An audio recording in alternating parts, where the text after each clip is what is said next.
A young elf's discovery will shatter a world's oldest truths. Elara, an astronomer of Rivendell, races up the winding steps of the ancient observatory, her heart hammering against her ribs.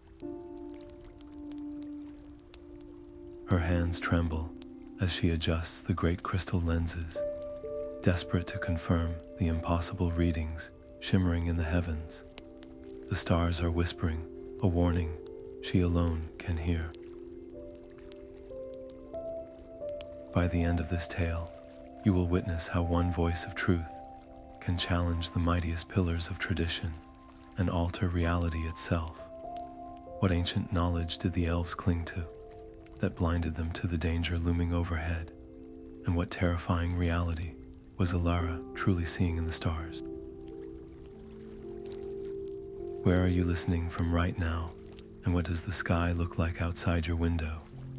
The polished stone floor of the council chamber felt cold beneath Elara's feet as she rushed in, her scrolls clutched tight. Elders in silver robes sat in a solemn circle, their faces illuminated by the soft, eternal twilight glowing through the arched windows. Before a single word of her carefully prepared speech could be spoken, a strange, bloody hue began to seep across the glass. The first light of the crimson dawn had arrived.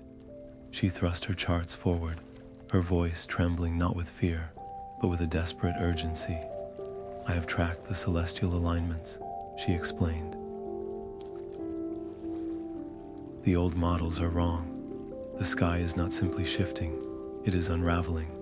But the head elder, Lorien, merely glanced at the unsettling light and then back to her, his expression one of profound disappointment.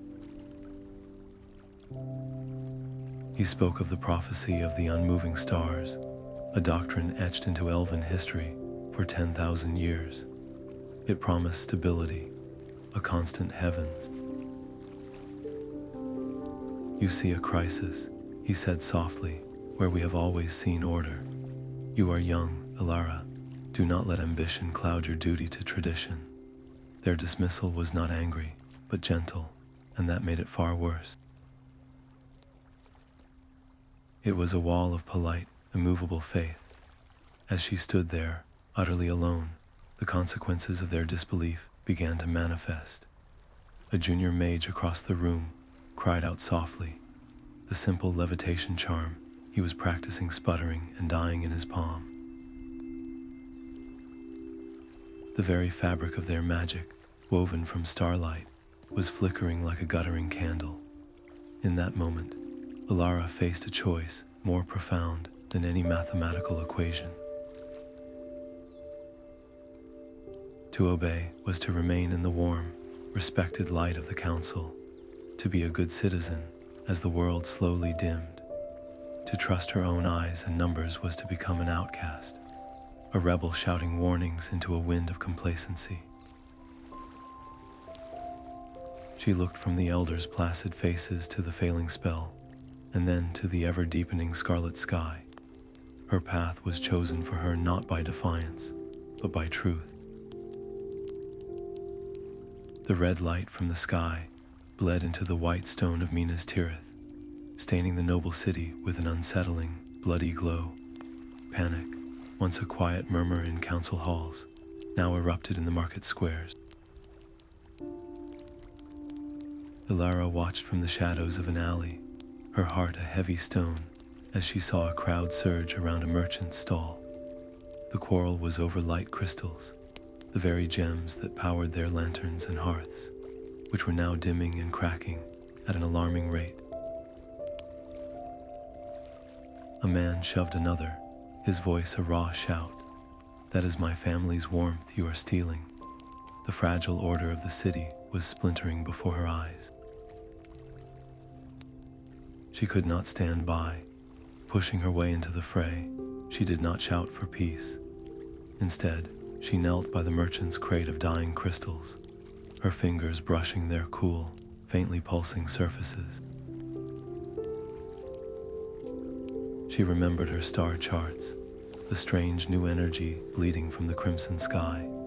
"This is not a theft of power," she called out, her voice cutting through the anger. "It is a transformation. The starlight we have always used is receding, but a different energy is taking its place." She focused, not on the old spells of preservation, but on a simple channeling charm she had theorized, one that might draw upon the chaotic red light itself. To the crowd's astonishment, the crystals in her hands flickered, not with their familiar blue-white brilliance, but with a deep, steady crimson glow. The fight stalled, replaced by a stunned silence. The immediate gratitude in the merchant's eyes was quickly shadowed by a dawning suspicion from others. "How does an outcast astronomer know this?" a voice muttered from the crowd. "Why does the sky answer to her when it fails for the rest of us?" Elara felt the weight of their stares, a mix of hope and fear and accusation. She had calmed one small riot, but in doing so, she had painted a larger target on her own back. The true horror was now undeniable. The crimson sky was not merely a celestial warning. It was a devouring force, and the magic that sustained their very civilization was its first and most vital victim. The accusation in that merchant's eyes was nothing compared to the silence that fell over the riverbank. Elara was documenting the strange, sluggish flow of the Anduin, its waters reflecting the oppressive scarlet above, when she saw him. A young elven boy was skipping stones, his laughter a bright, fragile sound against the heavy air. He bent to pick up another, and his form seemed to waver like a heat haze. Then, with a soft sigh of displaced air, he was gone. A faint, shimmering red mist was all that remained, hanging for a heartbeat's duration before dissipating into nothing. Her own breath caught in her throat. This was not a flicker of magic. This was an erasure.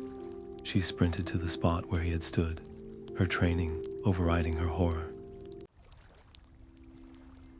Kneeling, she saw a fine, glittering dust settling on the grass and the wet stones. It was not of this world. Using a scrap of parchment from her satchel, she carefully gathered the residue, this physical proof of the impossible. Her hands trembled, but her mind was terrifyingly clear. The boy's mother arrived moments later, her screams tearing through the valley. Other witnesses, fisher folk and travelers, crowded around, their faces etched with a primal fear. Their stories were all the same. One moment he was there, solid and real. The next, he was simply not. They spoke in hushed, broken tones of the red mist, a detail that sealed their terror. Elara asked her questions gently, her voice a calm anchor in their storm of grief. "What did you feel before it happened? Was the air colder? Did you hear any sound?" She was no longer just an astronomer, challenging council dogma.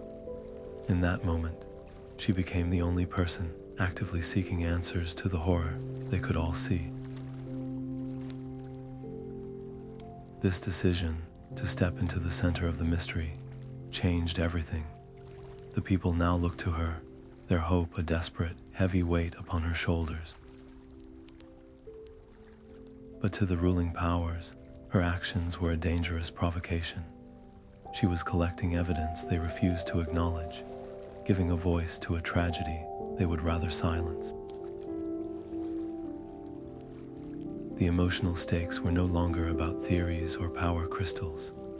They were about a child who had vanished from the world under a bloody sky, and the terrifying truth that no one, not even the innocent, was safe any longer.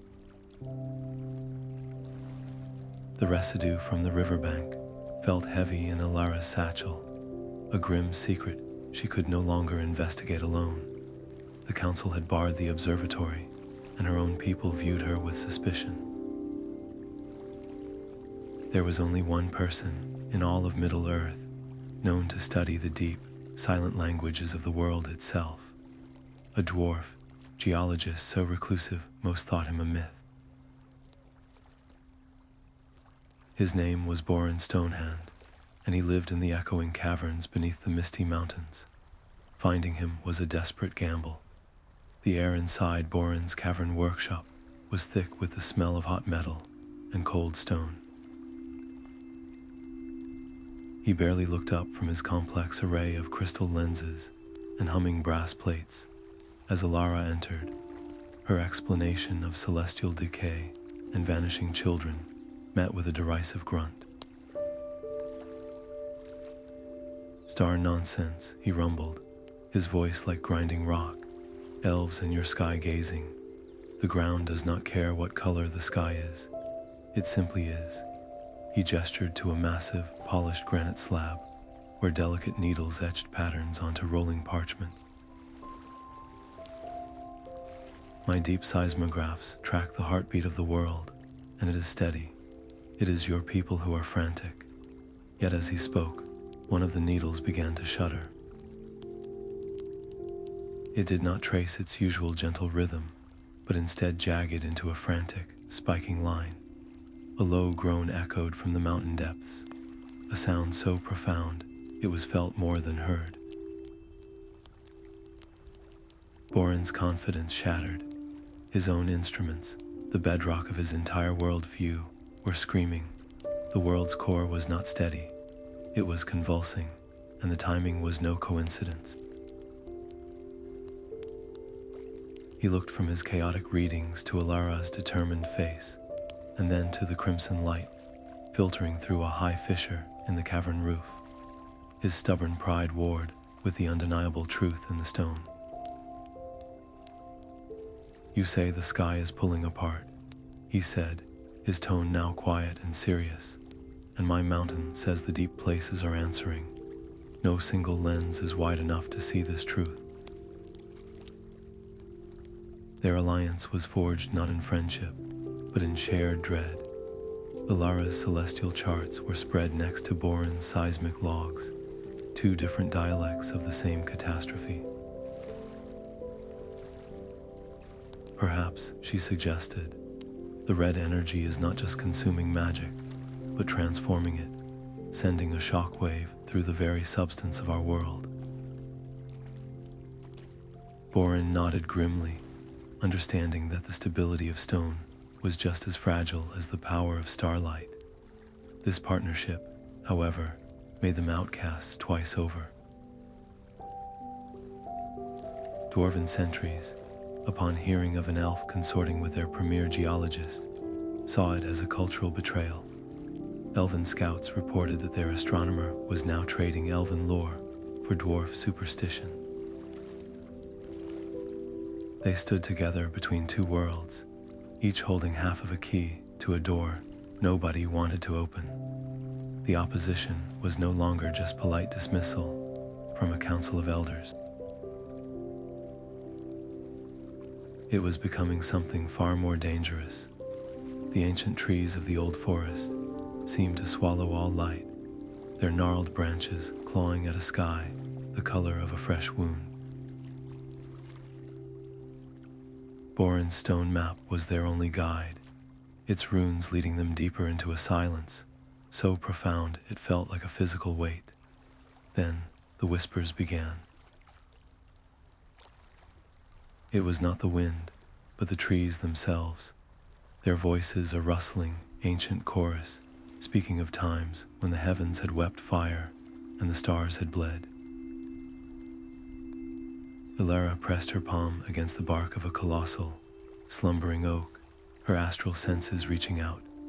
She did not hear words, but saw visions, a memory of a sky ripping open in a silent, scarlet torrent, a cataclysm so old it predated even the eldest elven lore.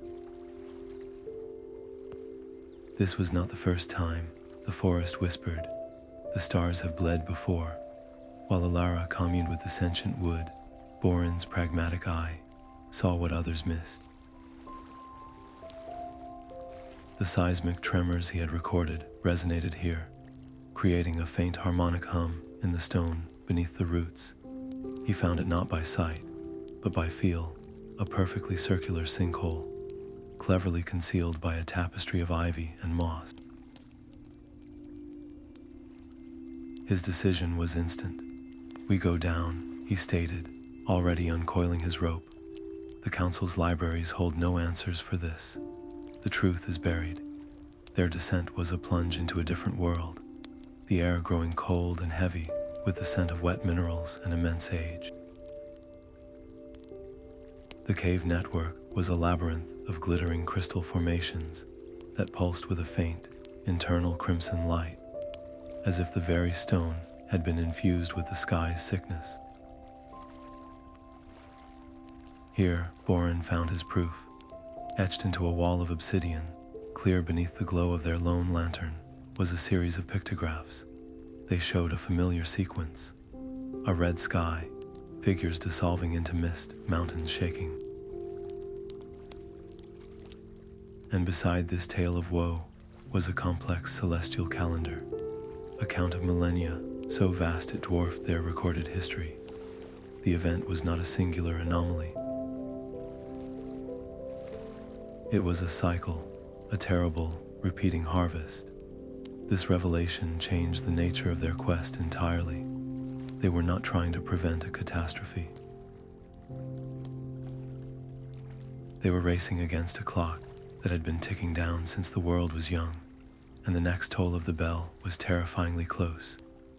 The primordial runes on the obsidian wall began to pulse, their deep grooves filling with a light that was not reflected, but born from within the stone itself. Borin traced the ancient dwarf script with a callous finger, his brow furrowed in concentration. "It speaks of a sky heart," he murmured, his voice a low rumble in the humming chamber. A focal point for the celestial energies. The runes warn it is now tilted, poisoned by an imbalance we cannot see. It is not breaking, but bleeding. Elara, drawn to a massive, uncut crystal formation at the room's center, knew this was more than a historical record. The crystal was a conduit. With a deep breath, she placed her hands upon its cold, vibrating surface and let her consciousness flow into it. The psychic backlash was immediate and violent. It was not a vision of the past, but a screaming, present tense awareness of something immense and alien, stirring in the absolute darkness beneath the mountain roots.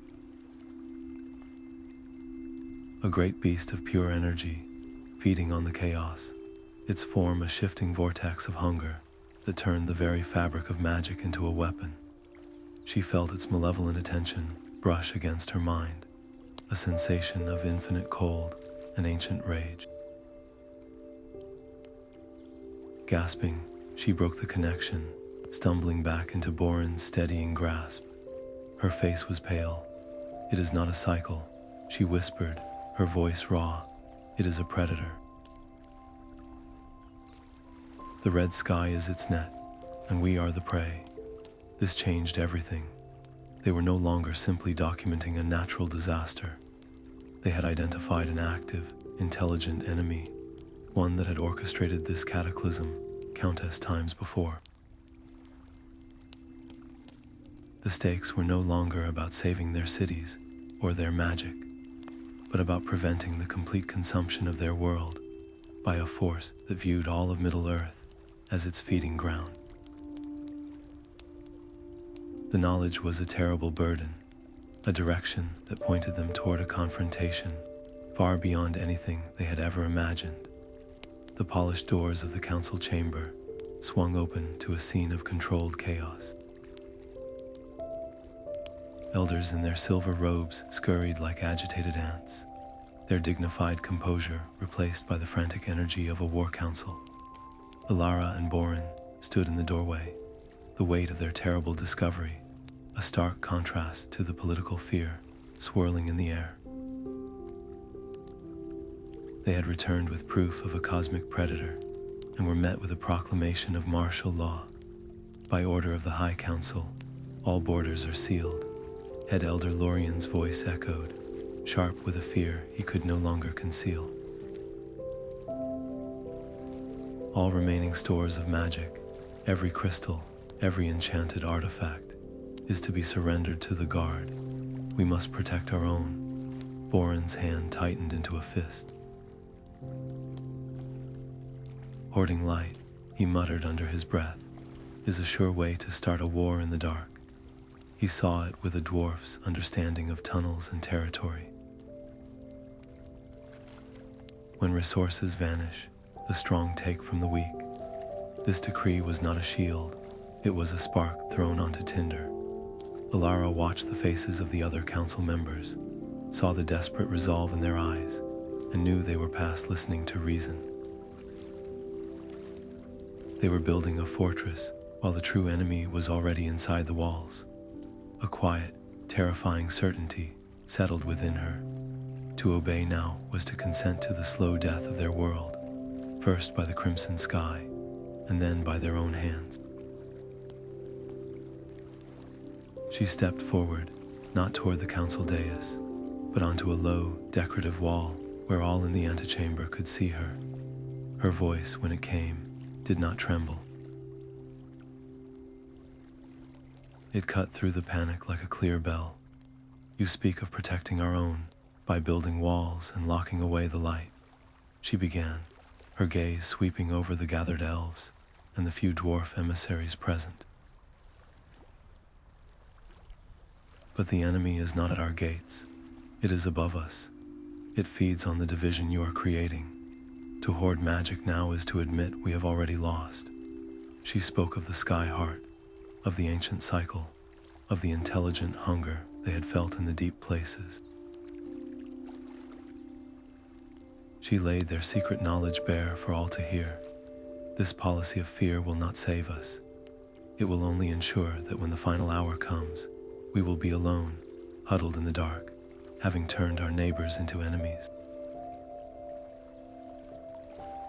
The reaction was immediate and explosive. Lorien's face was a mask of thunderous betrayal. You speak of treason, Elara. A roar of conflicting voices erupted. Some shouted that she was a madwoman, a doomsayer leading them to ruin. Others, their own doubts given a voice, cried out that she was the only one speaking sense. The single community of Rivendell fractured before her eyes, splitting into two distinct factions, those who trusted the council's desperate authority, and those who now placed their desperate hope in her. As the guards moved toward her, their intent clear, a small group stepped in front of her, a handful of junior mages whose spells had failed, a few soldiers who had seen the vanishings, and Borin Stonehand, a solid, unyielding wall of dwarf at her side. She was no longer an outcast astronomer. In that moment, branded an insurgent by the powers she sought to save, Elara became the leader of a rebellion she never wanted. Her only army, a band of believers united by a terrifying truth. The first golden leaf fell like a silent tear. The air within the sacred wood of Lothlorien, normally humming with a soft, ethereal light, was thick with the scent of fear and iron. The High Council's guards, clad in steel that reflected the bloody sky, stood at the edge of the clearing, their axes aimed at the shimmering bark of the Malorn trees. These ancient sentinels held the last great reservoir of natural, uncorrupted magic, and the Isolationists were determined to claim it, to build their final fortress, no matter the cost. From the high branches, Elara watched the commander raise his hand to give the order to cut. There would be no reasoning with them, only action. Her plan was not one of force, but of pure, desperate misdirection. She whispered a single word into a communication crystal, and her small, scattered band of rebels moved, Borin and his dwarves, positioned at the wood's edge, struck a series of carefully prepared resonant stones. The sound was not a loud crash, but a low, pervasive hum that vibrated through the soil and into the very bones of the guards, disorienting them. In that moment of confusion, Elara acted. She did not try to summon a shield or a wall of fire. Instead, she focused her will on the one thing she understood better than anyone: light itself. Using a polished shield as an improvised lens, she caught the oppressive red glow from the sky and bent it. She did not fight its chaotic energy, but channeled it, weaving it into a tapestry of illusion. Where a single, majestic Malorn tree stood, the guards suddenly saw a dozen identical trunks, a bewildering forest of duplicates. A clear path forward would appear to writhe with thorny vines. The shadows between the trees deepened into abysses that seemed to swallow the light. It was a grand, silent lie painted across the forest, a defense built from the very essence of the attack. The guards faltered, their axes swung in empty air. They shouted commands that echoed in the false corridors Elara had built, their formation breaking into isolated, confused pockets. They were an army prepared for a siege, confronted by a phantom. The potential massacre at the base of the golden trees dissolved into a tense, bewildered stalemate. No blood was shed in the defense of Lorien that day, but the victory was a chilling one. Elara had proven that their new, adaptive methods could protect life, where the old ways of hoarding and force would have only led to slaughter. As the frustrated guards eventually retreated, their commander's furious gaze found Elara high in the branches. This was no longer a philosophical disagreement. By defending the forest without shedding a drop of elven blood, she had escalated a conflict of ideas into a war of open resistance, and the entire world was now watching. The silence after the battle for Lorien was heavier than the fighting itself. Elara stood amid the golden leaves, her momentary triumph turning to cold dread as a scout stumbled into the clearing, his face ashen. Borin Stonehand had been taken, ambushed on his way back to the mountain passes. He was now imprisoned in the high-security vaults of the Isolationists, branded a dwarven agitator whose knowledge was a threat to their fragile new order. The message from Elder Lorien was chillingly clear. Stand down your rebellion, and the dwarf will be spared. Continue your futile quest, and he will be held accountable for treason. The ultimatum was a masterstroke, a personal trap disguised as a political bargain. Every instinct in Elara screamed to gather every ally and storm the vaults, to shatter the gates and free her friend. But Borin's own words echoed in her mind, a lesson from the deep caves. A miner who charges headlong into an unstable tunnel saves no one and buries them all. A direct assault would play right into the council's hands, giving them the excuse they needed to crush her movement and execute Borin as a war criminal. It would be a rescue mission that doomed their entire world. Her choice was a terrible one. Abandon the one person who had believed her when no one else would, leaving him to a grim fate, or abandon their only chance to find the sky heart and stop the cycle of consumption, dooming countless others. There was no right answer, only two paths to failure. She looked at the faces of her small, tired band of rebels, the junior mages, the disillusioned soldiers, the few dwarves who had followed Borin. Their hope was a flickering ember, and she was asking them to choose between their hearts and the survival of everything they knew, She had to leverage every scrap of trust they had in her. Calling in favors from smugglers who moved goods in the dark, from scribes who had access to the vault blueprints, and from a network of common folk who had been helped by her crimson crystals, she pieced together a desperate, two-pronged plan. It was a gamble that stretched their meager resources to the breaking point. A small, elite team would create a diversion at the vaults, not to break in, but to make it seem like a full-scale attack was imminent, forcing the Isolationists to tighten their guard in the wrong place. Meanwhile, Elara and the core of their group would use the chaos as cover to push on toward the rumored location of the Sky Heart, a place Borin's maps had hinted lay deep within the northern wastes. It was a brutal calculation. The diversion team faced almost certain capture, and Borin's life now hung on a stopwatch, his time bleeding away with every hour they spent marching farther from him. Elara made her choice, the weight of it settling on her shoulders like a mountain. She would not abandon their quest, but in choosing the world, she had to place her friend's life in the hands of a risky deception, and the slim hope that she could find the Sky Heart before the Council's patience ran out. The Gloomwater marshes were a landscape of despair, the red sky reflecting in stagnant, oily pools that gave the land its name.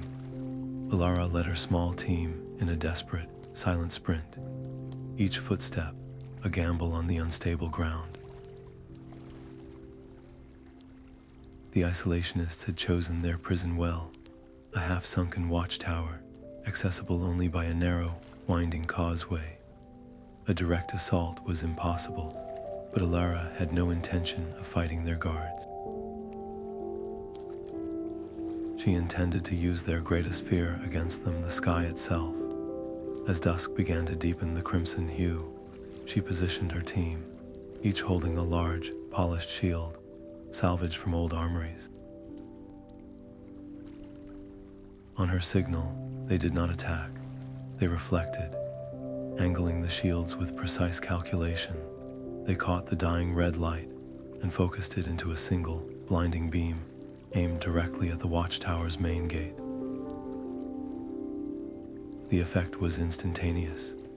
The guards, accustomed to the diffuse, ominous glow, were utterly unprepared for a concentrated lance of that same hostile energy.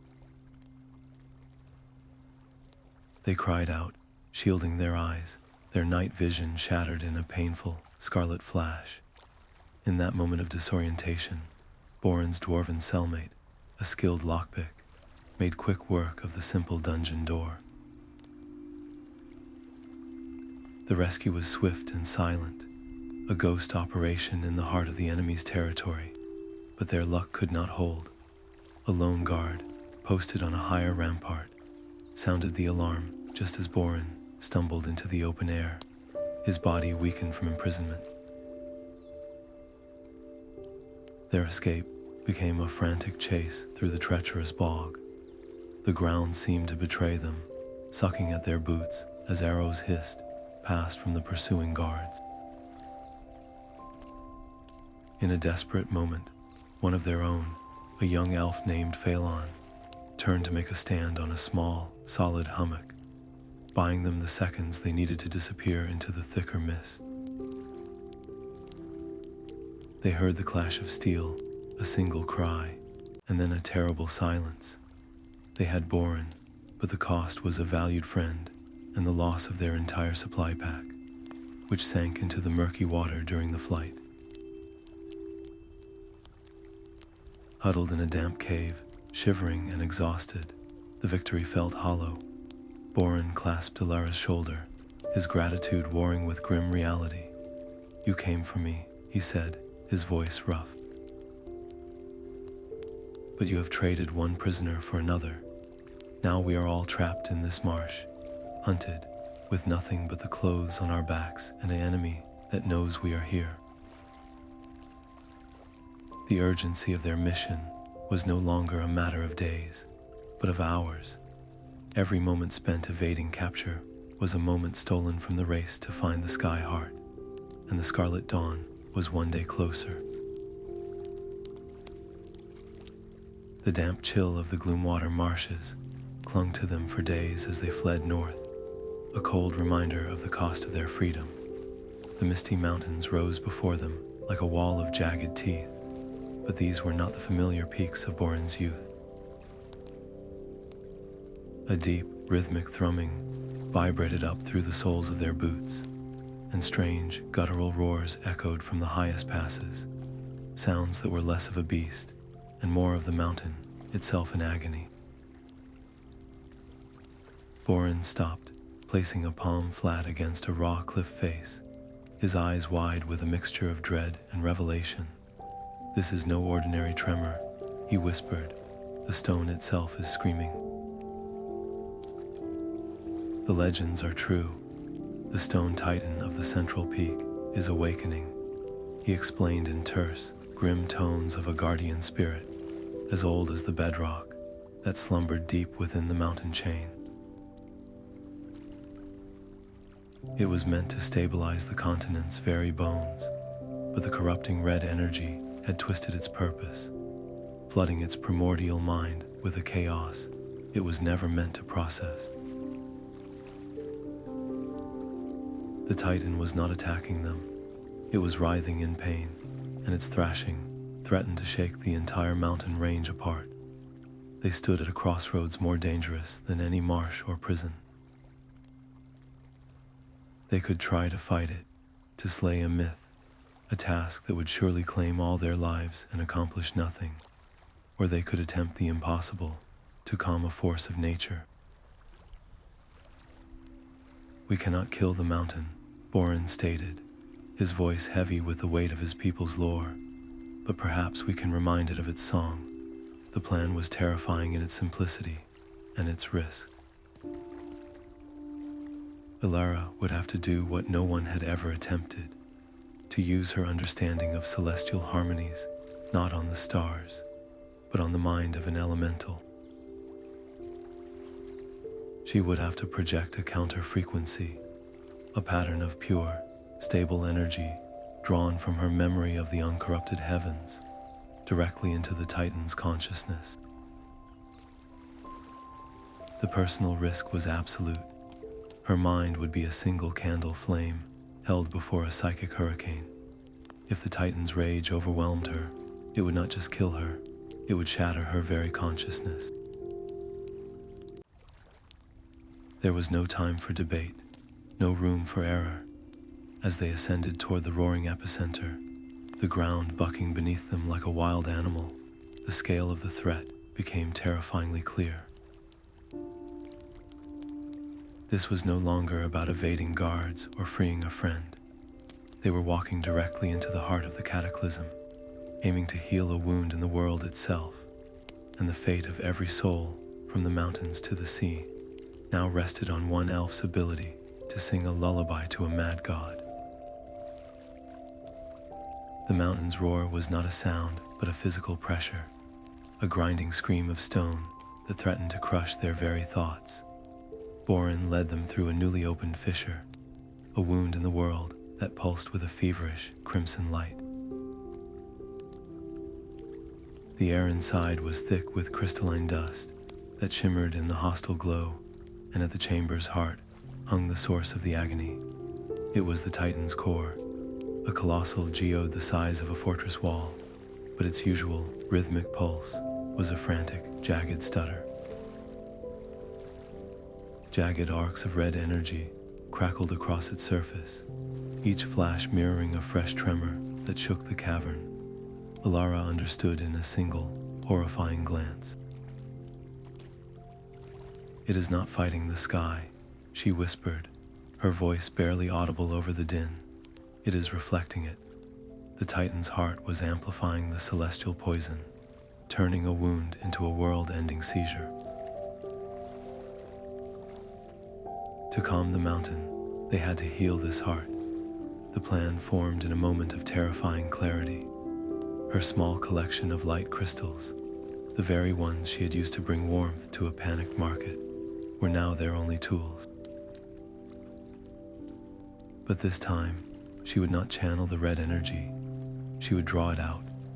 Borin and the others created a protective circle, their own minor spells forming a fragile shield against the flying rock shards as Elara stepped forward. She pressed the crystals against the searing surface of the geode and began to siphon. The pain was immediate and absolute.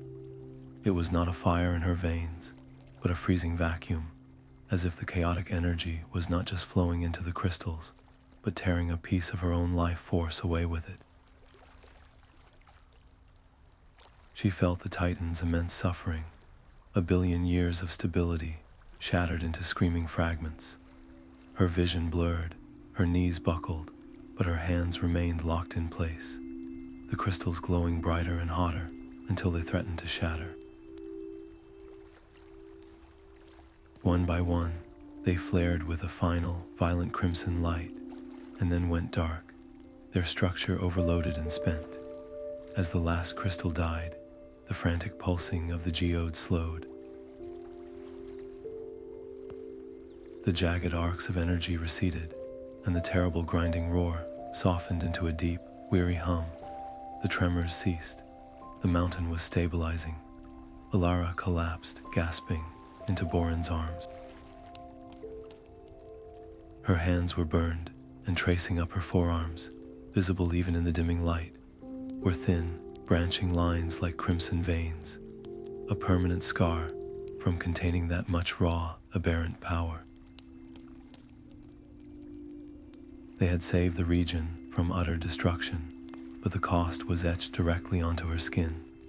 This was not a victory of strength, but of sacrifice, and it revealed a terrifying new rule in their struggle. Every time they pushed back against the bleeding sky, the sky would leave its mark. The mountain's deep, weary hum was the first true peace they had known in weeks. As Elara caught her breath, the lingering image from the Titan's core burned behind her eyes, not of chaos, but of order. A vision of a star chart, impossibly ancient, etched above the doorway of a library built not of stone, but of white marble and flowing water. Borin saw it too, his geological memory recognizing the foundations.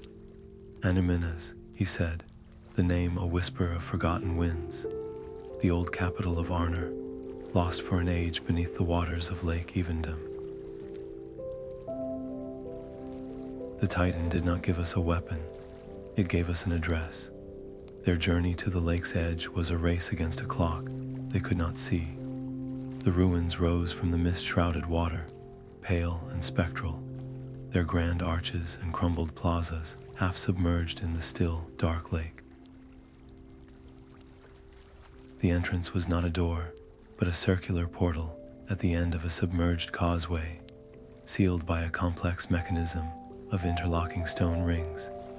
This was no dwarven lock, brute forced with leverage.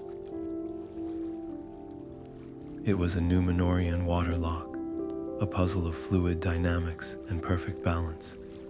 The key was not a physical object, but an understanding of pressure and patience. Borin, the master of unyielding stone, was out of his element. He proposed simply breaking the mechanism, but Elara placed a hand on his arm, her crimson-veined fingers still trembling. The library was built by those who revered knowledge, not force. To break our way in is to prove we are unworthy of what lies inside. The solution required all of them. One of their party, a quiet elf named Celandine, had an almost supernatural feel for the flow of water. She directed them as they worked together, turning massive, algae-slick stone wheels in a precise sequence, each rotation causing water to channel through hidden aquifers, raising and lowering great counterweights. It was a symphony of cooperation, a test of wits over strength. With a final, deep groan of ancient machinery, The concentric stone rings aligned, and the great seal recessed into the wall, revealing a dark, dry passage.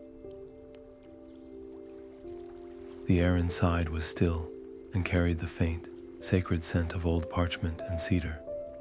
The scrolls they found were not piled in disarray, but housed in crystal cylinders, preserved by some ancient, dry magic.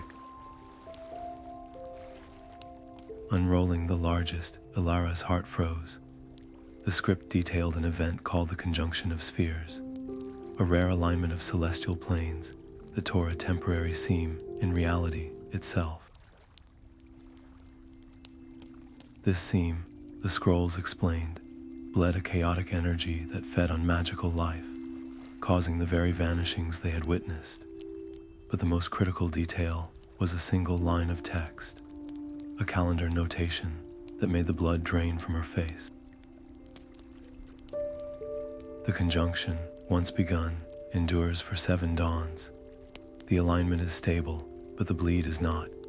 Each cycle, the fabric of our world weakens.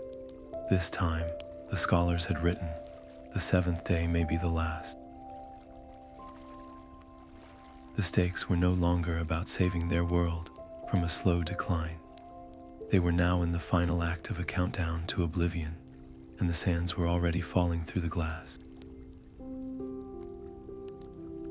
The scent of old cedar and dry parchment felt like a lie. In the sacred silence of the Annúminas library, surrounded by the very answers they had crossed a continent to find, the first betrayal began. Kale, the human scout whose sharp eyes had guided them safely through countless dangers, moved through the archive with a new, unsettling purpose. While Elara and Borin deciphered the conjunction scrolls, he was not guarding the entrance, but quietly, methodically sabotaging their work. A carefully placed lantern was overturned near a delicate shelf of star charts, its oil soaking into the priceless vellum. A critical support column was subtly weakened with a few precise strikes from his dagger's hilt. He was not trying to destroy the library, but to bury them within it, to buy time for a darker mission of his own. Elara discovered the treachery by accident, her gaze catching the faint, fresh scratch marks on the stone column, just as a low groan echoed from the ceiling. She looked up and met Kale's eyes across the chamber. In them, she saw not the comrade she had trusted, but a cold, fanatical certainty. "The world is being cleansed," he stated, his voice echoing in the hall. "The crimson sky is not a predator. It is a purifying fire, sent to burn away the pride of elves and the greed of dwarves. The vanishings are a divine mercy. We were not meant to stop this. We were meant to accept it." As he spoke, he clutched a single, tightly rolled scroll against his chest, its casing gleaming with gold leaf, the very document detailing the location of the Sky Heart's earthly anchor. The confrontation was swift and tense, a dance of shadows between the towering shelves. There was no clashing of steel, only a desperate, silent struggle for the truth itself. Borin moved to block the exit, his broad frame a solid wall, but Kale was prepared. He flung a pouch of blinding dust, and in the chaotic moment that followed, he used his knowledge of the library's hidden passages, routes he had claimed to have forgotten. He slipped away into the darkness like a ghost, the vital scrolls secured, leaving them trapped as a section of the archive groaned and collapsed behind him, sealing the main door. In the sudden, dusty silence, the weight of his words settled more heavily than the fallen stone. They had been traveling with a zealot who saw their salvation as a sin. Every shared campfire, every guarded night, every moment of trust was now cast in a sinister light. If Kale, who had saved Borin's life in the Gloomwater marshes, could believe this, then who else among the common folk or even their own small band, secretly saw the apocalypse as a deserved judgment. Their quest was no longer a straight path toward a solution. It had fractured into a desperate race against a new, ideological enemy, one who possessed a key piece of the puzzle and was actively working to ensure their failure. The enemy was no longer just in the sky or in the council chambers. It had been walking beside them all along. The heavy stone dust of the collapsed library still coated their tongues as they burst into the damp air. Kale's trail led straight into the dead marshes, a place where the ground was a liar and the air a poison. Pale, grasping mists coiled around their ankles, and the very path under their feet seemed to shift, offering solid ground one moment and a bottomless bog the next. Illusions of safe stepping stones dissolved into foul water as soon as they put their weight on them. Elara closed her eyes, blocking out the deceptive landscape. She reached for the memory of true starlight, the pure, uncorrupted energy she had charted her whole life, and used it as an internal compass. This way, she urged, her voice a low beacon in the swirling gray. Trust the light you cannot see. Borin's strength became their anchor. When one of their party sank to his waist in a sudden, clinging quagmire, it was Borin who waded in, ignoring the skeletal hands of long-drowned spirits that rose from the muck to claw at his arms. He planted his feet, set his massive shoulders, and pulled, muscles straining against the hungry earth, until the elf was free with a sickening, wet pop. The effort left them all gasping, their bodies pushed to the absolute edge of endurance. They caught sight of Kale just as he reached a skeletal island of black reeds. The frantic skirmish was a blur of splashing water and desperate grabs. There was no elegant swordplay, only a brutal wrestle for the leather satchel at Kale's hip. As Borin bodily hauled him down, Elara tore the satchel free, her fingers closing around the hard cylinder of the scroll within. But in the confusion, Kale twisted with an unnatural agility, vanishing into the thickest part of the mist, as if he were made of it. His final words hung in the air, a chilling whisper on the stagnant wind. "You are saving a world that deserves to die." He was gone, leaving them with the prize, but a far deeper terror. They had the scroll, but Kale's motives were now a profound and escalating mystery. He was not merely a thief or a fanatic. He moved through the marsh like he belonged to it, and his escape felt less like a retreat and more like a dispersal. What other forces, what deeper beliefs, were they truly fighting against? The dead marshes clung to them like a shroud, the scroll's casing cold and hard in Elara's grip. In the relative safety of a rocky overhang, they unrolled the ancient parchment. The script was not a prophecy of doom, but a treatise on cosmology, speaking of the veil, a delicate membrane separating the planes of light and shadow. The red sky, it declared, was a catastrophic event known as a severance, a violent tearing of this veil. The energy bleeding through was not a predator, but a symptom of a fundamental wound in reality itself. The vanishings were not a consumption or a death. They were forcible translations, beings of inherent magical nature, whose very essence was tied to light or shadow, were being violently pulled back to their native realms, their forms dissolving into resonant energy as they crossed the tier. The red mist was not a residue of destruction, but the visual echo of a soul being unmade from one reality and rewoven into another. This changed everything. The enemy was not a monster to be fought, but a law of physics to be mended. The scroll offered one slender hope, a single mythic object mentioned in a final, desperate footnote: the anchor. A legendary artifact said to have been forged in the First Age to stabilize the very dimensions. It alone possessed the power to stitch the torn veil back together. The goal was no longer a vague quest to understand or survive. It was a concrete, nearly impossible mission: to find a needle of myth in a haystack of a dying world and use it to perform cosmic surgery. Could they find an object lost to time before the severance widened into a permanent, world-ending rift? And if they did, what would it cost to use it? The Starfall Spire was a blade of black rock aimed at the heart of the bleeding sky. Their journey to its base was a pilgrimage through a land stripped bare, where the very wind seemed to carry a mournful dirge for the world. The climb began not with a path, but with a choice to leave the last vestiges of the familiar behind and ascend into the domain of the storm.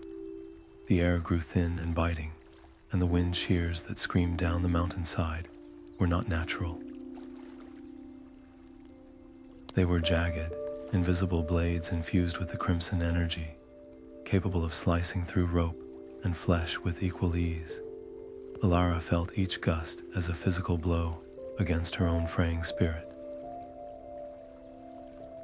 Her hands, still marked with the branching crimson veins from the Titan, now glowed with a faint, protective light as she walked at the head of their ragged line. She did not command the wind, for that was beyond any power now. Instead, she learned its rhythm, its pauses and its rages. With a raised hand and a softly spoken word, she would channel the last dregs of her own energy into a shield of shimmering air, a momentary bulwark that let them scramble from one precarious handhold to the next. Each deflection cost her. Borin saw her stumble more frequently, her breath coming in shallow, pained gasps. He moved to support her, but she waved him back, her gaze fixed on the peak above.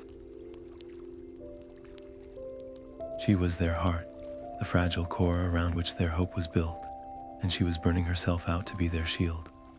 The higher they climbed, the more the world below fell away into a tapestry of scarlet and shadow, and the more Elara seemed to fade, her physical form becoming as translucent as the hope they carried. They were no longer just climbing a mountain. They were watching their leader offer pieces of herself to the gale, each step upward purchased with a fragment of her own light. The air at the summit was still and thin, the silence so profound it felt like a held breath. Before them, the Starfall Spire was not a structure of rock, but a single, impossibly tall shard of solidified night, its surface alive with swirling constellations. And guarding the entrance was a being woven from the very starlight they sought to save, its form shifting between a radiant night and a swirling nebula. It did not speak in words, but in pure concepts that echoed directly in their minds. One intent rang clear: prove your worth or be unmade. Borin stepped forward, his hand resting on the geological logs from the deep caves, but the Guardian's light did not waver. It was not interested in records of the Earth's pain. Elara then understood. It was not proof of their quest they needed to offer, but proof of their spirit. She stepped past Borin, her own hands held out, palms up. In one, she held the collected scrolls from Annúminas, the weight of forgotten knowledge. In the other, she offered nothing but her own marked flesh, the crimson veins glowing with the corrupt energy she had drawn from the mountain's heart. This was not a gift of power, but a confession of sacrifice. She did not ask for the pain to be taken away. She asked for it to be witnessed. As the Guardian's light enveloped her, she was forced to relive every searing moment of the Titan's agony. She felt again the freezing vacuum tearing at her soul, the scream of the mountain core, the terrifying weight of a world's suffering channeled through her own fragile form. She did not resist the memory, but embraced it, allowing the guardian to feel the absolute cost of their journey. The brilliant light softened from a blinding white to a gentle silver blue. The guardian's form settled into that of an ancient, wise face etched from the Milky Way. "You carry the wound not as a curse, but as a testament," the thought echoed, rich with a sorrow as old as time. "You have proven your intent is not to command the sky, but to heal it." The shimmering barrier across the spire's entrance dissolved, but as Elara lowered her hands, the ghost of the Titan's pain lingered in her eyes, a permanent echo. She had paid for their passage not with knowledge or strength, but with her own remembered suffering, binding her fate to the cosmic tier in a way that could never be undone. The heart of the sky is not a thing to be held, but a place you must become, the star-formed guardian whispered into their minds. Elara felt the truth of it settle in her bones, a terrifying and beautiful revelation. The anchor was a nexus, a floating point of connection between the torn realities, and it could only be reached during the final, critical hours of the conjunction itself. They could not walk or climb to it. They would have to fly. To build a vessel capable of such a journey required a union of opposites, materials singing with the deep, stable song of the earth and the pure, aspirational light of the heavens. Borin knew his part instantly. His hands, which had traced the veins of the world, now ached for the one oar that could answer this call. "Star iron," he said, the name itself a legend. Fallen metal that remembers both the void and the forge. There is a single, depleted seam in the northernmost peaks, guarded by spirits of the air. I will bring it back. His departure was swift, a solitary figure heading back into the treacherous mountains. His mission, clear but fraught with its own perils. Elara's task was no less daunting. She had to prepare the ritual of ascent, a working of such delicate power that a single misaligned thought could unravel it. While Borin wrestled stone and storm for the vessel's bones, she would have to weave its soul, gathering the last echoes of uncorrupted starlight and binding them into a matrix of intent. As the sixth day dawned, the sky deepened from a bloody scarlet to a dark, bruised crimson, pulsing with a slow, rhythmic light like a dying heart. The air grew heavy, and the very laws of nature seemed to fray at the edges. A stone left untended would slowly drift upward. Sounds became distorted, stretched thin and hollow. Time itself felt unstable. The pressure was no longer just a physical weight upon the world, but a psychic one, a countdown that pressed in on every conscious mind. Borin's quest for the sacred ore and Elara's preparation of the ritual were no longer parallel tasks, but two halves of a single, desperate prayer. If either failed, if the vessel had no heart, or the heart had no vessel, their world would not simply end with a bang, but with a silent, final unweaving on the seventh dawn. The rhythmic clang of Borin's hammer was a frantic counterpoint to the world's unraveling. Sweat and soot streaked his face as he worked the legendary star iron, a metal that felt both impossibly heavy and ethereally light. He did not shape it with fire alone, but with the deep, resonant songs of the earth, chanting the names of unyielding mountains and bedrock foundations. The vessel's hull began to take form, not as a boat, but as a crescent of mithril veined stone, its surface a tapestry of swirling gray and silver. Its strength was the strength of the world below, a final anchor against the chaos above. While Borin forged the body, Elara worked on its nervous system. Her fingers, still marked with their crimson tracery, moved with a fragile precision as she inlaid the hull with a network of pure, light-conducting crystals. Into each one, she whispered a fragment of her own spirit, a memory of the stable, silver starlight she had spent her life studying. She was not merely placing gems, she was weaving a ghost of the uncorrupted heavens into the ship's very bones.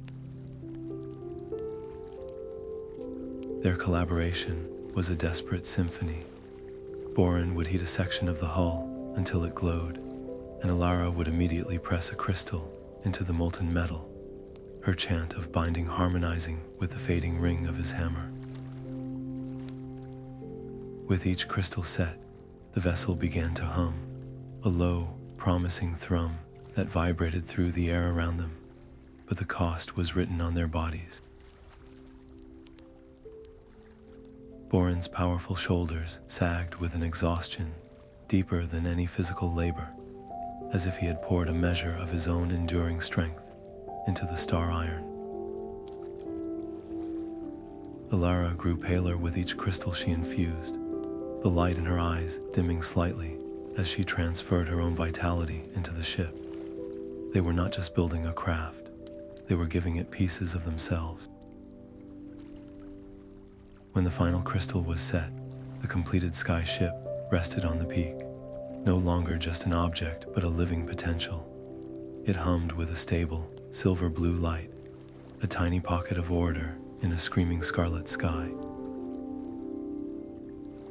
They stood beside it, leaning on each other for support, their breath misting in the thin, cold air.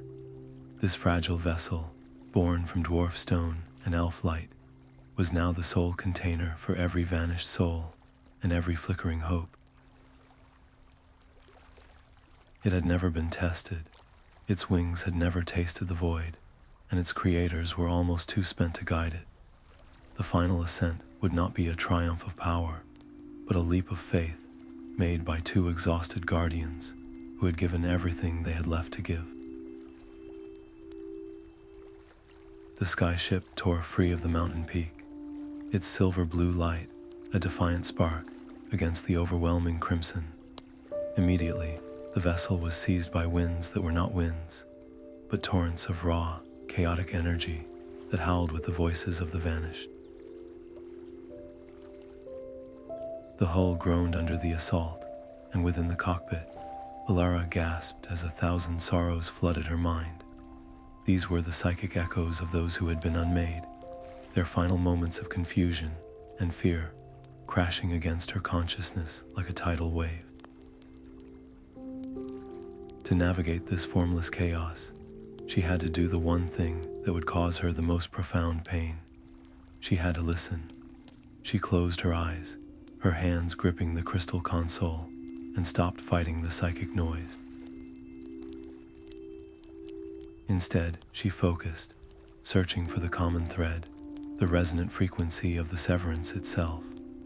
It was a song of pure loss, a heart-rending melody of dissolution that pulled at the very fabric of every soul it touched.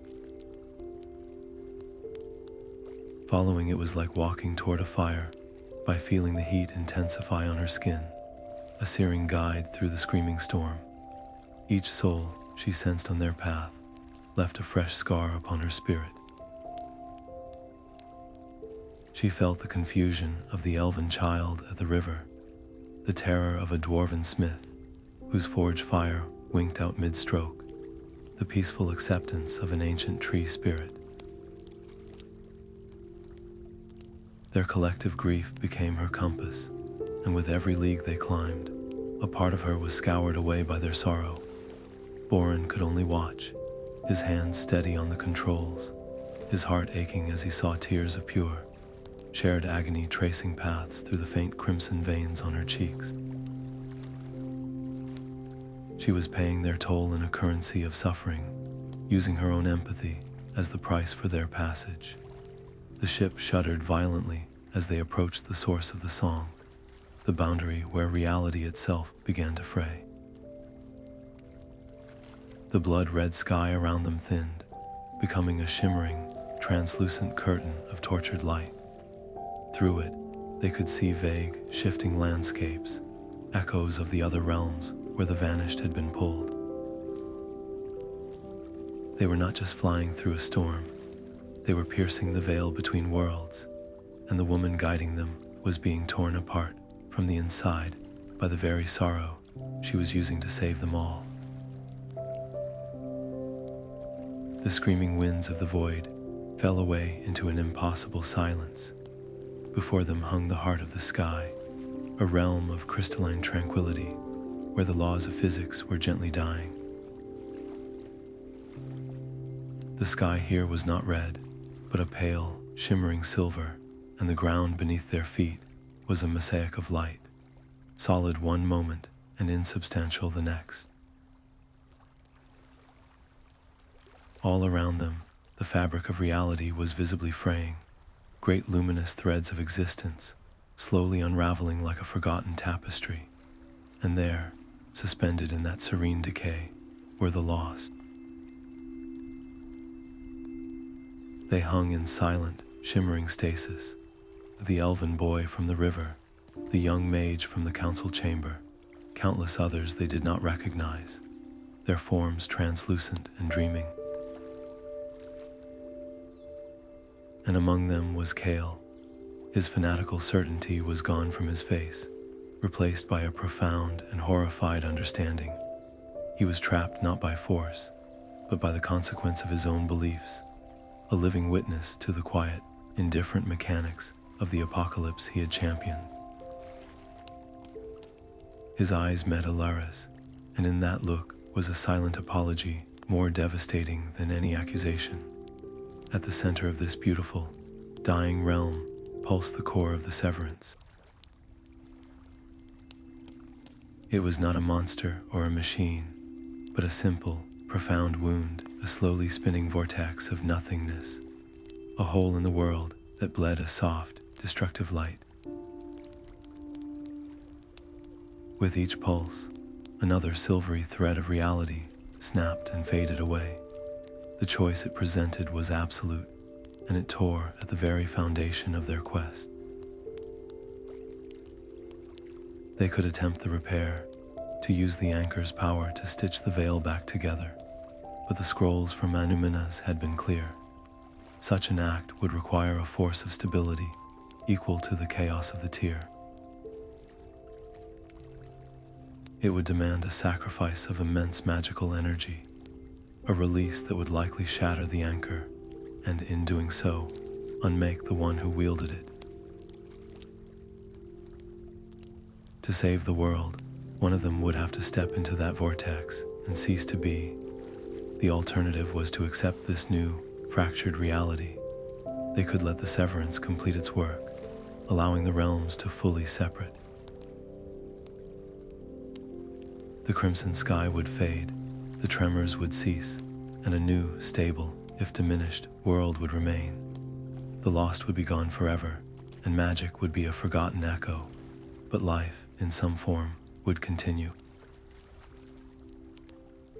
It was a choice between a glorious, sacrificial death for the old world, or a quiet, guilt-ridden life in a new one.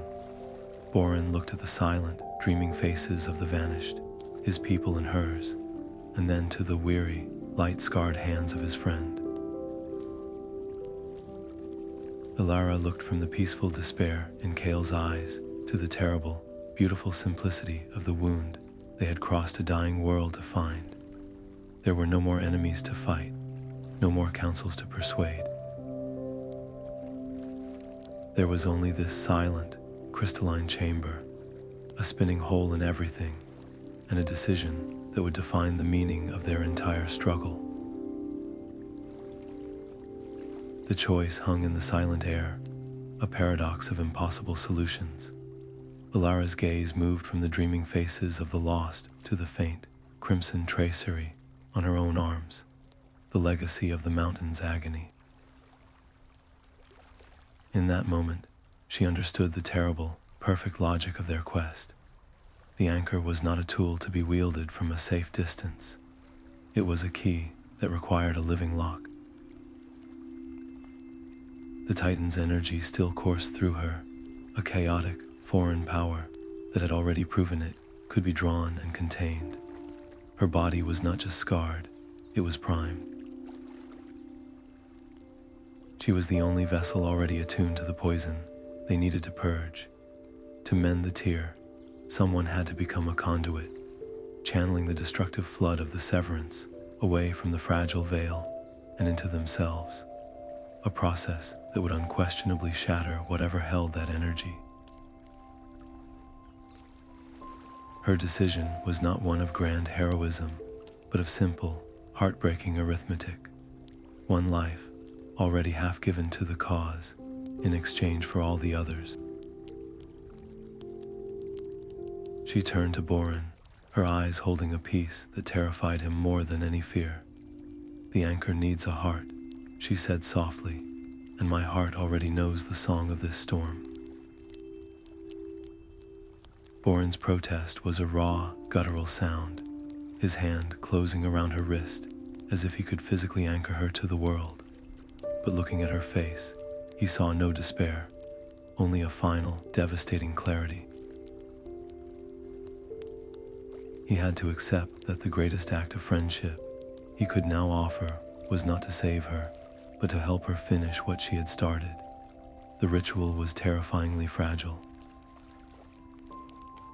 As Elara moved to the center of the crystalline space, placing her hands upon the cool, humming surface of the anchor, Borin and the others formed a protective circle.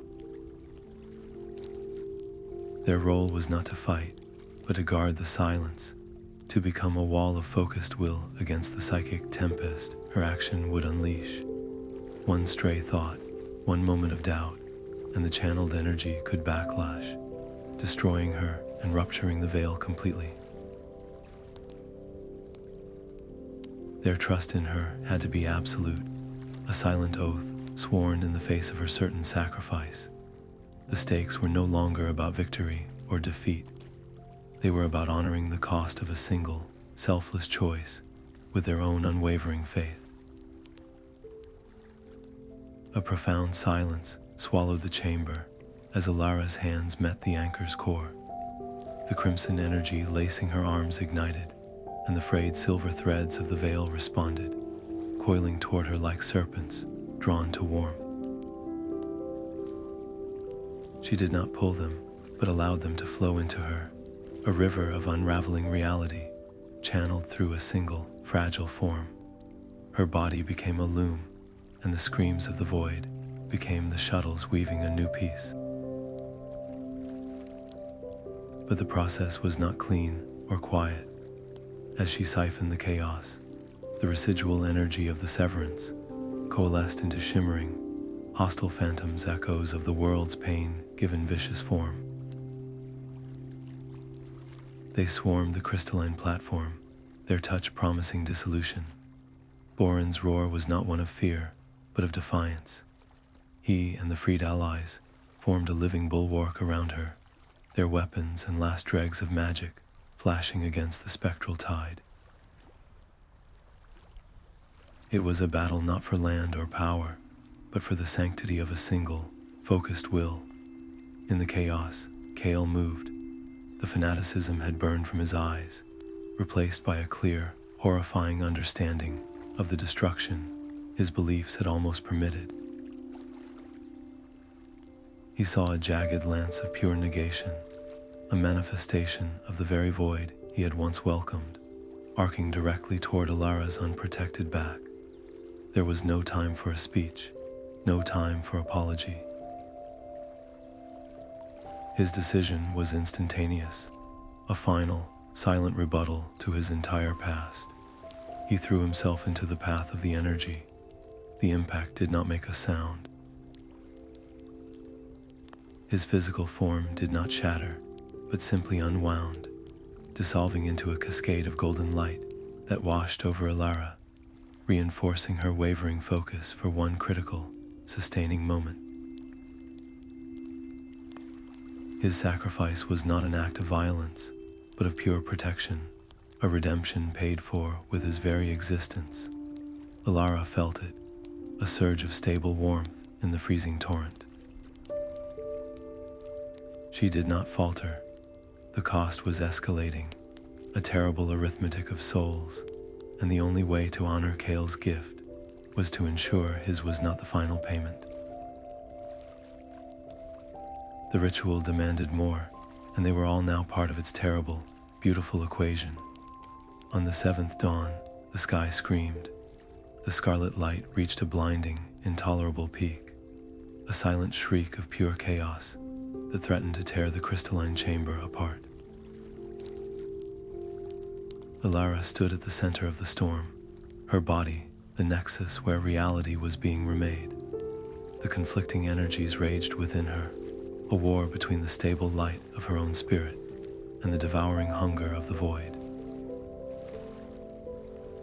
Her scream was not one of pain, but of pure, unadulterated strain, the sound of a single soul holding back an ocean of nothingness. Her physical form began to flicker, to fray at the edges, as the anchor's power demanded its final, terrible price. In that ultimate moment, poised on the precipice of her own annihilation, she realized the ancient scholars had been wrong. The tear could not be mended. The veil could not be restored to what it was. To try was to fight the nature of the cosmos itself, a battle that would only end in a cycle of future suffering. So she stopped fighting. She let go of the desire to close the wound, to erase the scar.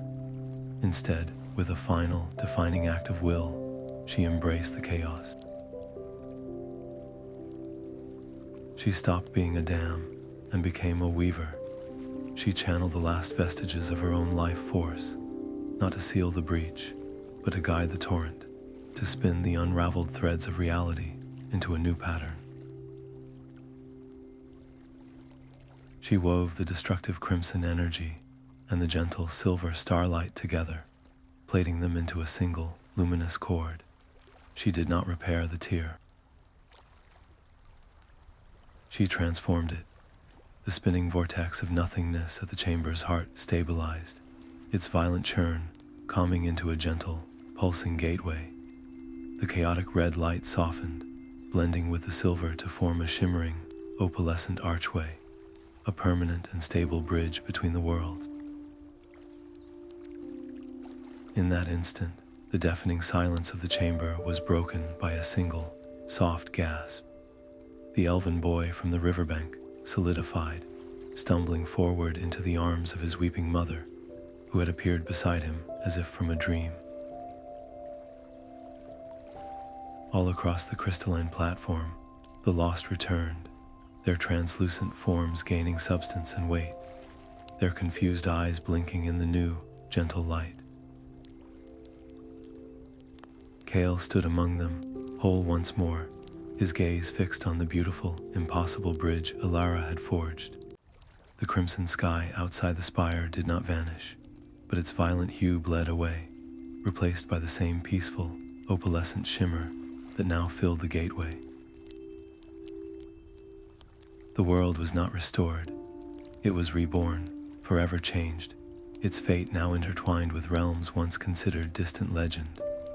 Middle-earth was no longer an isolated land under a single sky, but a crossroads of worlds, its future an uncharted story of connection and discovery, all born from one elf's final, selfless choice to build a bridge instead of a wall. The gentle light of the new bridge washed over a world holding its breath. The violent crimson that had choked the heavens for 7 days bled away, leaving in its wake a permanent, serene twilight, a sky the color of a dove's wing at dusk.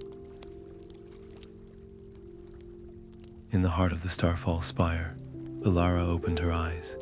She had not been unmade, but she had been rewritten. Her skin, once marked by faint crimson veins, now held the subtle, internal shimmer of quartz, and when she moved, the air around her hummed with a soft, harmonic resonance. She was no longer just an elf, but a living part of the opalescent gateway. Her spirit, the gentle sentinel, ensuring the bridge between worlds, remained stable and open. Beside her, Borin stood in silent awe, his hand resting on her crystalline shoulder, feeling the steady thrum of a power that was both immense and deeply peaceful. They descended from the Spire not as conquerors, but as guides into a new age. The lands they returned to were both familiar and profoundly strange. The frantic fear was gone, replaced by a cautious, widespread wonder. In the forests, elves now walked with spirits from the shimmering realms, sharing silent, understanding glances. In the mountain halls, dwarves found their forges could now be kindled with gentle light from the bridge, creating metals that sang with a new, softer music. The choice before every king, every farmer, every parent was no longer about survival, but about connection. Would they build walls against these new neighbors, or would they, like Elara, choose to build bridges? The world was saved, but its old story was over. A new one was just beginning, written not in stone or starlight, but in the endless, gentle possibilities of an open sky. The first to step back into the world was the elven boy from the riverbank, his form solid and real beneath the serene, opalescent sky. He was not alone. In the weeks that followed, a quiet procession flowed through the shimmering gateway, each soul carrying the silent, profound memory of another reality. They returned not as heroes or victims, but as living bridges, their eyes holding the light of alien constellations. A weaver from Rohan now dreamed in colors that did not exist in Middle-earth. A dwarf miner hummed a melody born from the rhythm of crystalline caverns in a realm of pure sound. The very air began to taste different, charged with the subtle echoes of 1,000 other worlds. Cities and villages, once huddled in fear, now cautiously opened their doors to these gentle ambassadors of the impossible, learning that the universe was far vaster and more wondrous than their oldest tales had ever suggested. Elara watched this fragile integration from the base of the Starfall spire, her own quartz-veined hands a testament to the cost of this new beginning. She could have returned to the observatory in Rivendell, to a life of honored scholarship, but the spire called to her, its hum a constant, soothing presence in her soul. It was not a duty, but a calling. Here, at the nexus of worlds, she founded a sanctuary, a place of learning not for elves or dwarves or men, but for all who sought to understand the connected cosmos. Her first students were the returned, who needed to piece their old lives together with their new perceptions. Then came the scholars, the mages, and the simply curious, all drawn to the soft light of the gateway and the quiet woman who guarded its peace. In this role, her entire journey found its meaning. The outcast astronomer who had been dismissed for seeing a different truth was now the guardian of the greatest truth of all.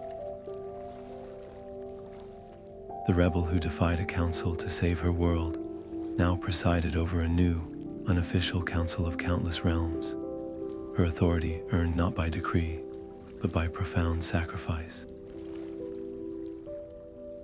Her sanctuary became a beacon, a place where the old fear of the unknown was slowly, patiently woven into a tapestry of shared wonder.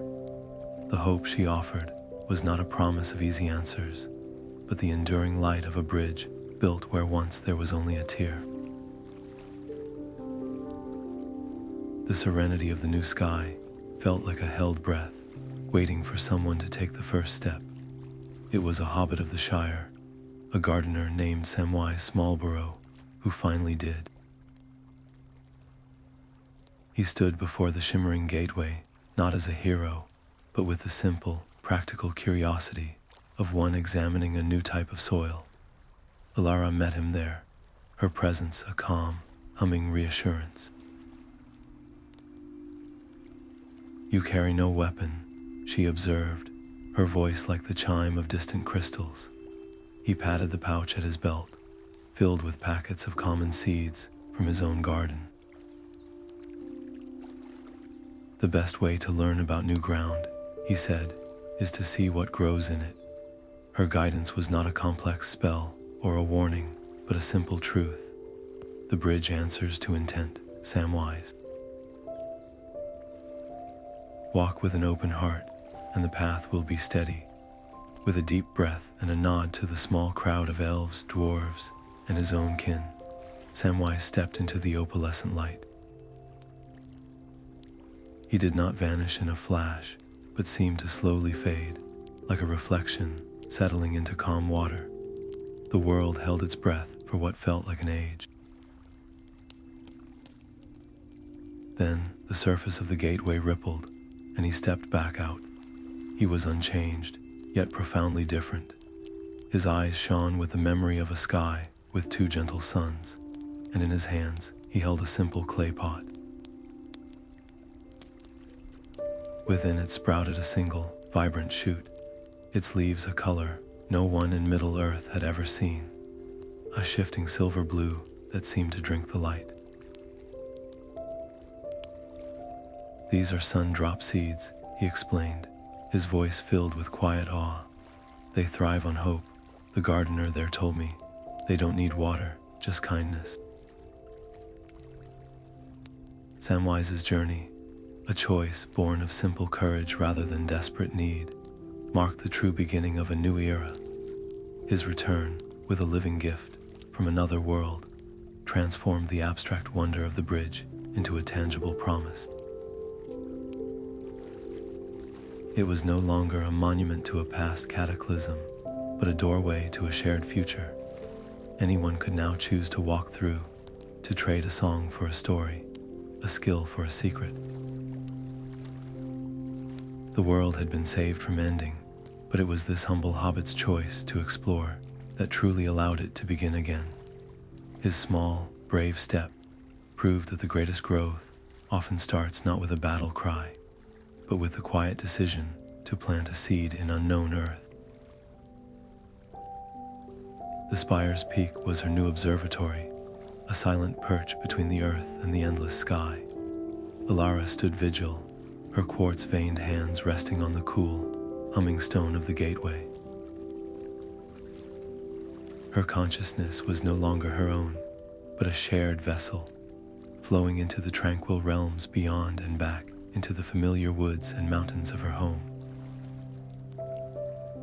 She felt the gentle curiosity of a traveler from a world of floating islands, and in the same moment, she sensed the quiet contentment of a hobbit, tending his silver blue shoots in the Shire. She was the balance, the living lens through which two realities learned to see each other without fear. There were days when the memory of her old life would surface, the scent of parchment in Rivendell's library, the simple joy of tracking a single star's path across an untroubled night. She had traded all that for this eternal watch. The cost was a solitude deeper than any she had known as an outcast, a permanent separation from the ordinary world she had fought to save. Yet in the quiet hum that connected her to everything, she found a purpose so vast it made her former ambitions feel small. She was no longer just Elara, the astronomer who saw the truth. She was the keeper of the bridge, the weaver who had chosen connection over conquest. And in that choice, she had found not an ending, but a beginning for all worlds. Middle-earth would never again be the quiet, isolated land it once was. The sky itself was a permanent reminder, a soft, opalescent dome through which the light of other realms gently filtered. The shared trauma of the 7 Crimson Days had forged a new kind of unity, a profound understanding that transcended the old rivalries of elf, dwarf, and man. They had all faced the void together, and in that collective fear, they found the roots of a deeper connection. The story of the bleeding heavens became the bedrock of their new history, a somber lesson in the cost of division and the strength found in trust. This was not a return to the familiar past, but an evolution into a more complex and wondrous future. And at the heart of this transformation was the enduring legacy of the one who had made it possible. Elara's sacrifice had not simply saved them, it had rewoven the pattern of their world, and she was now a thread in that very fabric. Her presence was felt in the gentle hum of the gateway, in the strange, beautiful plants that now grew in the Shire, in the quiet courage of those who chose to explore the unknown. She was the silent guardian, the weaver of bridges, a permanent part of the reality she had helped to create. The young who grew up under this new sky would never know the fear of the Crimson Dawn, but they would learn her story. They would hear of the astronomer who defied tradition, who trusted her own eyes, and who ultimately gave herself to forge a connection where there was only a tear. Her legacy was not one of a battle won, but of a choice made the courage to embrace change instead of fighting it, to build a bridge instead of a wall.